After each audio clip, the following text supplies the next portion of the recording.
بسم اللہ الرحمن الرحیم۔ بدر میں کفار قریش کی شکست فاش کی خبر جب مکہ میں پہنچی تو ایسا کوہرام مچ گیا کہ گھر گھر ماتم کدا بن گیا، مگر اس خیال سے کہ مسلمان ہم پر ہنسیں گے، ابو سفیان نے تمام شہر میں اعلان کرا دیا کہ خبردار کوئی شخص رونے نہ پائے۔ اس لڑائی میں اسود بن عبد یغس کے 2 لڑکے عقیل اور زمعہ اور ایک پوتا حارث بن زمعہ قتل ہوئے تھے۔ اس صدمہ جان کا اسود کا دل پھٹ گیا تھا۔ اس صدمہ جان کاہ سے اسود کا دل پھٹ گیا تھا۔ وہ چاہتا تھا کہ اپنے ان مقتولوں پر خوب پھوٹ پھوٹ کر روئے تاکہ دل کی بھڑاس نکل جائے، لیکن قومی غیرت کے خیال سے رو نہیں سکا تھا، مگر دل ہی دل میں گھٹتا اور کرہتا رہتا تھا اور آنسو بہاتے بہاتے اندھا ہو گیا تھا۔ ایک دن شہر میں کسی عورت کے رونے کی آواز آئی تو اس نے اپنے غلام کو بھیجا کہ دیکھو کون رو رہا ہے، کون رو رہا ہے؟ کیا بدر کے مقتولوں پر رونے کی اجازت ہو گئی ہے؟ میرے سینے میں رنج و غم کی آگ سلگ رہی ہے، میں بھی رونے کے لیے بے قرار ہوں۔ غلام نے بتایا کہ ایک عورت کا اونٹ گم ہو گیا ہے، وہ اسی غم میں رو رہی ہے۔ اسود شاعر تھا، یہ سن کر بے اختیار اس کی زبان سے یہ دردناک اشعار نکل پڑے جس کے لفظ بلفظ سے خون ٹپک رہا ہے۔ اتبکی ان یضل لها بعیر ویمنعوها من نوم السہود۔ کیا وہ عورت ایک اونٹ کے گم ہو جانے پر رو رہی ہے اور بے خوابی نے اس کی نیند کو روک دیا ہے؟ ولا تبکی علی بکر ولیکن علی بدر تقاصرت الجدود۔ تو وہ ایک اونٹ پر نہ روئے لیکن بدر پر روئے جہاں قسمتوں نے کوتاہی کی ہے۔ وبکی ان بکیتی علی عقیل وبکی حارسا اسد الاسود۔ اگر تجھ کو رونا ہے تو عقیل پر رویا کر اور حارث پر رویا کر جو شیروں کا شیر تھا۔ وبقیہم ولا تسمی جمیعا وما لأبی حکیمۃ من ندید۔ اور ان سب پر رویا کر مگر ان سبوں کا نام مت لے، اور ابو حکیمہ زمعہ کا تو کوئی ہمسر ہی نہیں ہے۔ ایک دن عمیر اور صفوان دونوں حتیم کعبہ میں بیٹھے ہوئے مقتولین بدر پر آنسو بہا رہے تھے۔ ایک دم صفوان بولا کہ اے عمیر، میرا باپ اور دوسرے رؤسائے مکہ جس طرح بدر میں قتل ہوئے ان کو یاد کر کے سینے میں دل پاش پاش ہو رہا ہے اور اب زندگی میں کوئی مزہ باقی نہیں رہ گیا۔ عمیر نے کہا کہ اے صفوان، تم سچ کہتے ہو، میرے سینے میں بھی انتقام کی آگ بھڑک رہی ہے۔ میرے اعز و اقربا بھی بدر میں بے دردی کے ساتھ قتل کیے گئے ہیں اور میرا بیٹا مسلمانوں کی قید میں ہے۔ خدا کی قسم، اگر میں قرض دار نہ ہوتا اور بال بچوں کی فکر سے دوچار نہ ہوتا تو ابھی ابھی میں تیز رفتار گھوڑے پر سوار ہو کر مدینے جاتا اور دم زدن میں دھوکے سے محمد صلی اللہ تعالی علیہ وسلم کو قتل کر کے فرار ہو جاتا۔ یہ سن کر صفوان نے کہا کہ اے عمیر، تم اپنے قرض اور بچوں کی ذرا بھی فکر نہ کرو، میں خدا کے گھر میں عہد کرتا ہوں کہ تمہارا سارا قرض ادا کر دوں گا اور میں تمہارے بچوں کی پرورش کا بھی ذمہ دار ہوں۔ اس معاہدے کے بعد عمیر سیدھا گھر آیا اور زہر میں بجھائی ہوئی تلوار لے کر گھوڑے پر سوار ہو گیا۔ جب مدینے میں مسجد نبوی کے قریب پہنچا تو حضرت عمر رضی اللہ تعالیٰ عنہ نے اس کو پکڑ لیا اور اس کا گلا دبائے اور گردن پکڑے ہوئے دربار نبوت میں لے گئے۔ حضور صلی اللہ تعالی علیہ وسلم نے پوچھا کہ کیوں اے عمیر، کس ارادے سے آئے ہو؟ جواب دیا کہ اپنے بیٹے کو چھڑانے کے لیے۔ آپ نے فرمایا کہ کیا تم نے اور صفوان نے حتیم کعبہ میں بیٹھ کر میرے قتل کی سازش نہیں کی ہے؟ اللہ اکبر۔ عمیر اس راز کی بات سن کر سناٹے میں آ گیا اور کہا کہ میں گواہی دیتا ہوں کہ بے شک آپ اللہ کے رسول صلی اللہ تعالی علیہ وسلم ہیں، کیونکہ خدا کی قسم میرے اور صفوان کے سوا اس راز کی کسی کو خبر نہیں تھی۔ ادھر مکہ میں صفوان حضور صلی اللہ تعالی وسلم کی قتل کی خبر سننے کے لیے انتہائی بے قرار تھا اور دن گن گن کر عمیر کے آنے کا انتظار کر رہا تھا، مگر اس نے جب ناگہاں یہ سنا کہ عمیر مسلمان ہو گیا تو فرط حیرت سے اس کے پاؤں کے نیچے کی زمین نکل گئی اور بوکھلا گیا۔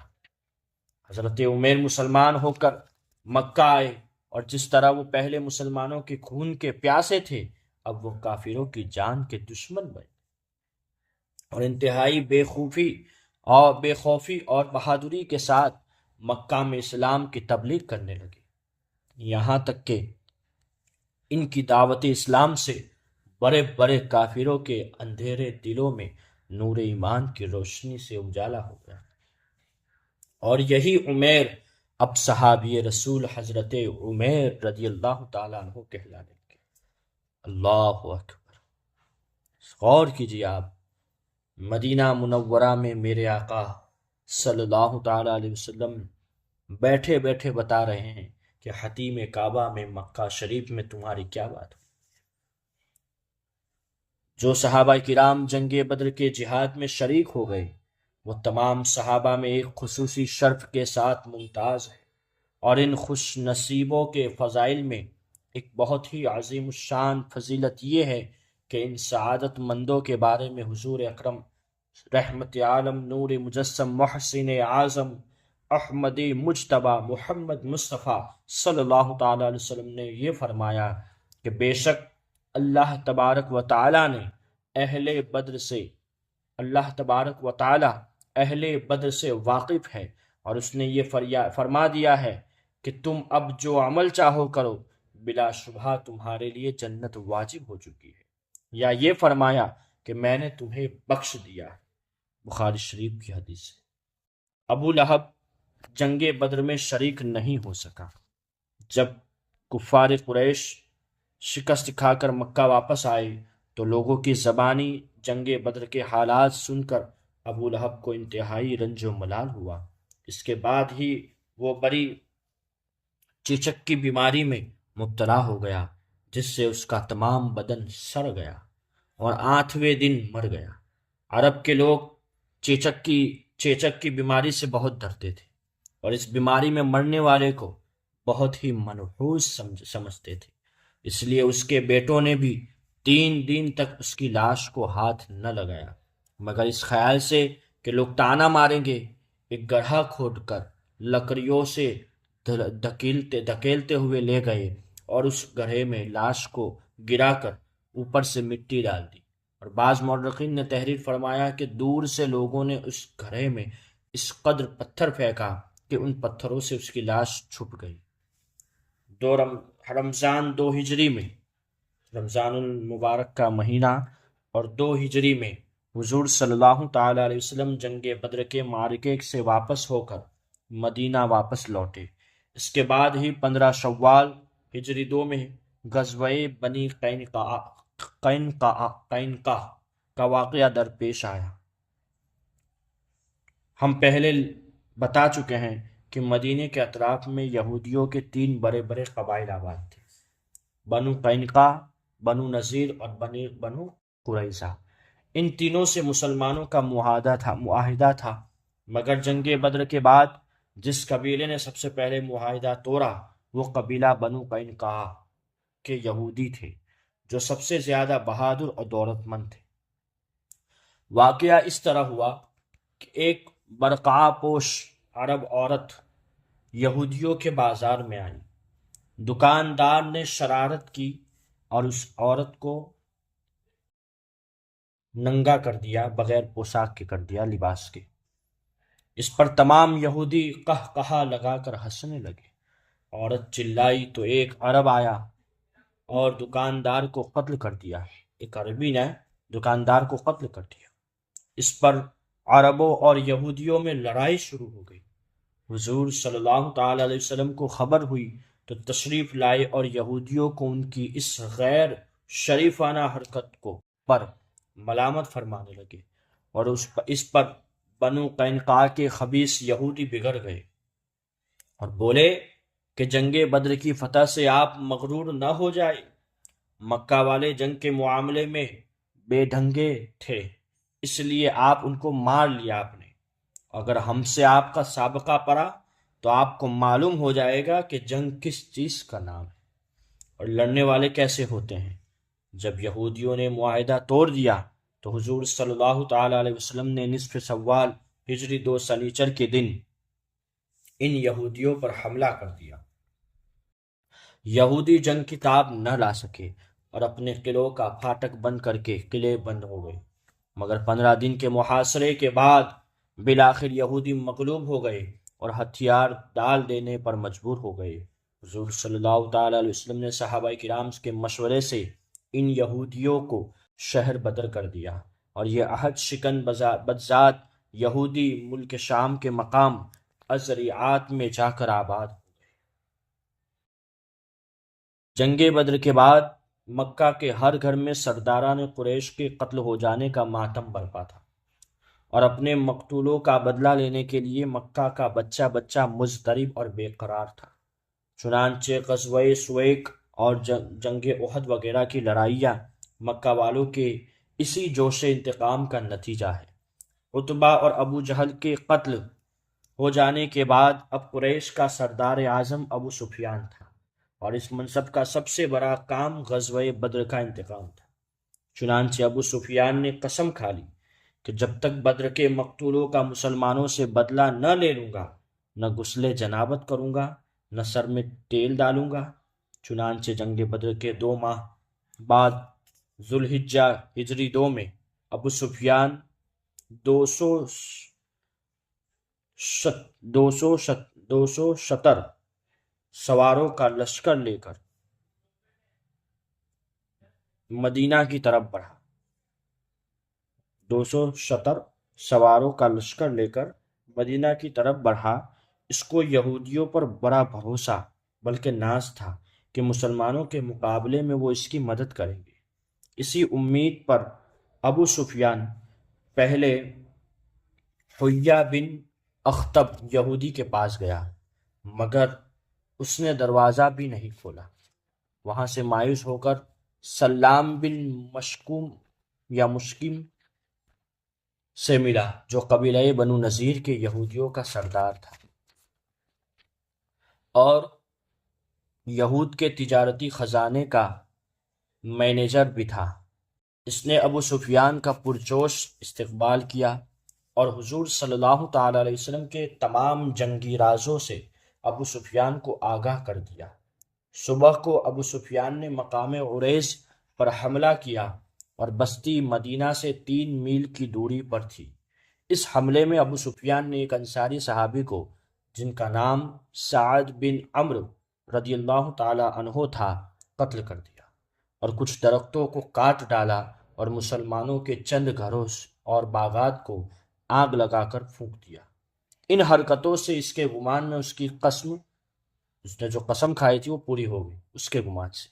جب حضور اقدس صلی اللہ تعالی وسلم کو اس کی خبر ہوئی تو آپ نے اس کا تعاقب کیا، لیکن ابو سفیان بدحواس ہو کر اس قدر تیزی سے بھاگا کہ بھاگتے ہوئے اپنا بوجھ ہلکا کرنے کے لیے ستو کی بوریا جو وہ اپنی فوج کے راشن کے لیے لایا تھا پھینکتا چلا گیا، جو مسلمانوں کے ہاتھ آئی۔ عربی زبان میں ستو کو سویق کہتے ہیں، اسی لیے اس غزوے کا نام غزوہ سویق پڑ گیا۔ اسی سال ہجری 2 میں حضور صلی اللہ تعالی علیہ وسلم کے سب سے پیاری بیٹی حضرت فاطمہ رضی اللہ تعالیٰ عنہا کی شادی خانہ آبادی حضرت مولا علی کرم اللہ تعالیٰ وجہ الکریم کے ساتھ ہوئی ہجری 2 میں۔ یہ شادی انتہائی وقار اور سادگی کے ساتھ ہوئی۔ حضور صلی اللہ تعالیٰ علیہ وسلم نے حضرت انس رضی اللہ تعالیٰ عنہ کو حکم دیا کہ وہ حضرت ابو بکر صدیق، عمر، عثمان، عبد الرحمن بن عوف اور دوسرے چند مہاجرین و انصار رضوان اللہ تعالی علیہ مجمعین کو مدعو کرے۔ چنانچہ جب صحابہ کرام جمع ہو گئے تو حضور صلی اللہ تعالی علیہ وسلم نے خطبہ پڑھا اور نکاح پڑھا دیا۔ شہنشاہ کونین نے شہزادی اسلام حضرت بی بی فاطمۃ الزہرا رضی اللہ تعالی عنہا کو جہیز میں جو سامان دیا، اس کی فہرست اس طرح ہے: ایک کملی، بان کی ایک چارپائی، چمڑے کا گدا جس میں روئی کی جگہ کھجور کی چھال بھری ہوئی تھی، ایک چھاگل، ایک مشک، 2 چکیاں، 2 مٹی کے گھڑے۔ حضرت حارثہ بن نعمان انصاری رضی اللہ تعالیٰ عنہ نے اپنا ایک مکان حضور صلی اللہ علیہ وسلم کو اس لیے نذر کر دیا کہ اس میں حضرت مولا علی اور حضرت بی بی فاطمہ رضی اللہ تعالیٰ عنہما سکونت فرمائے رہے۔ جب حضرت بی بی فاطمۃ الزہرا رضی اللہ تعالیٰ عنہا رخصت ہو کر نئے گھر میں پہنچ گئی تو عشاء کی نماز کے بعد حضور صلی اللہ تعالیٰ علیہ وسلم تشریف لائے اور ایک برتن میں پانی طلب فرمایا اور اس میں کلی فرما کر حضرت علی کے سینے اور بازوؤں پر پانی چھڑکا۔ پھر حضرت فاطمہ کو بلایا اور ان کے سر پر اور سینے پر بھی پانی چھڑکا، اور پھر یوں دعا فرمائی کہ یا اللہ، میں علی اور فاطمہ اور ان کی اولاد کو تیری پناہ میں دیتا ہوں کہ یہ سب شیطان کے شر سے محفوظ رہے۔ اور بھی واقعات جو ہجری میں ہوئے ہیں، جیسے کہ اسی سال یعنی 2 ہجری میں روزہ اور زکوٰۃ کی فرضیت کے احکام نازل ہوئے۔